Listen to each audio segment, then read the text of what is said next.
On February 12, 2018, 19-year-old Lizette Cuesta was fatally stabbed by her acquaintances 19-year-old Daniel Gross and his 25-year-old pregnant fiancée Melissa Leonardo.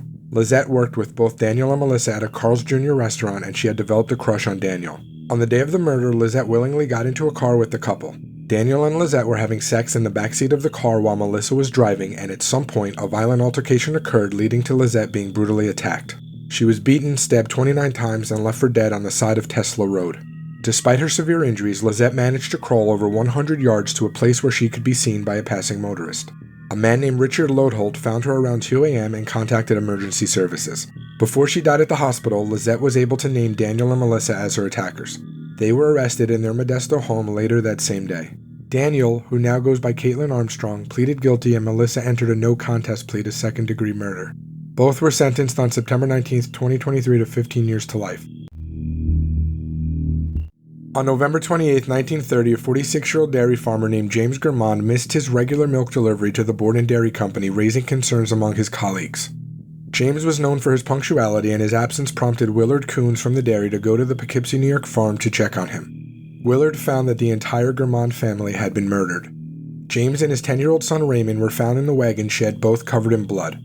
Inside the house, James's 47-year-old wife Mabel and their 18-year-old daughter Bernice were also found stabbed to death in the kitchen.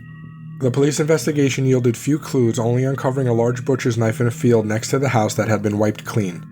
In 1933, a neighbor named Arthur Curry was arrested for the murders. Arthur supposedly had a dispute with James over $40 he owed him for hunting rights on leased land.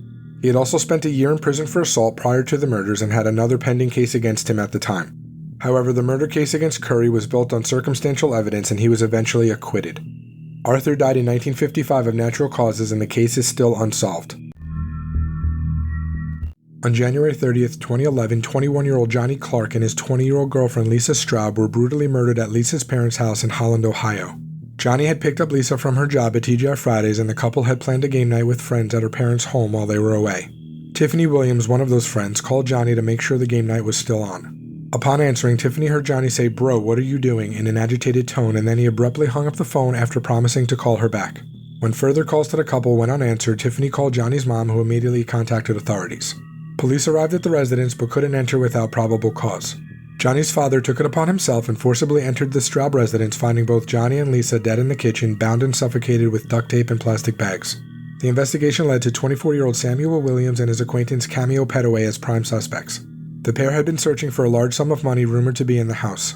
Sam was convicted of aggravated murder, kidnapping, and aggravated burglary in July 2012 and received 2 life sentences without parole. Charges against Cameo were dropped due to insufficient evidence.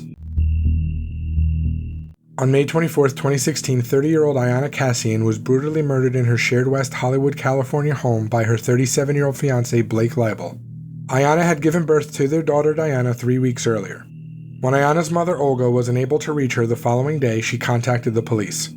After several failed attempts to conduct a welfare check, officers found Ayanna's lifeless body on May 26th. She had been mutilated and drained of blood and was lying in her bed.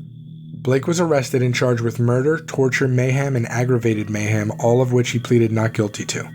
The autopsy report revealed that Ayanna's entire scalp was missing, her skull stripped down to the bone, and portions of her face were torn away.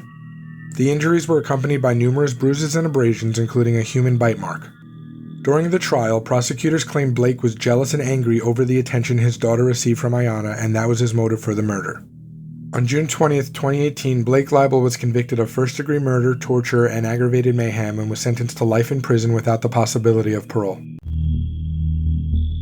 On January 5, 2007, 19-year-old college student Jody Sanderholm did not come home or answer her phone after attending a dance rehearsal at Cowley College. This was unusual behavior for her, so her family reported her missing to the police that same day. 5 days later, her car was found in a lake and her body was found in the Call Wildlife area. The autopsy revealed that Jody's cause of death was determined to be drowning, but she had also been subjected to a sexual assault. Investigations revealed that Jody was being stalked by a 23-year-old man named Justin Thurber. Security footage from the college showed Justin following Jody on the day she vanished. DNA evidence was found linking Justin to both Jody's car and her body, and cell tower data also placed both of their phones in the same area at the time of her disappearance. He was arrested and charged with murder, kidnapping, and sexual assault. During the trial, evidence of Justin's violent tendencies emerged, including testimonies from an ex-girlfriend about his abusive behavior, and several women testified about being stalked by him. In 2009, he was found guilty on all charges and sentenced to life in prison without the possibility of parole.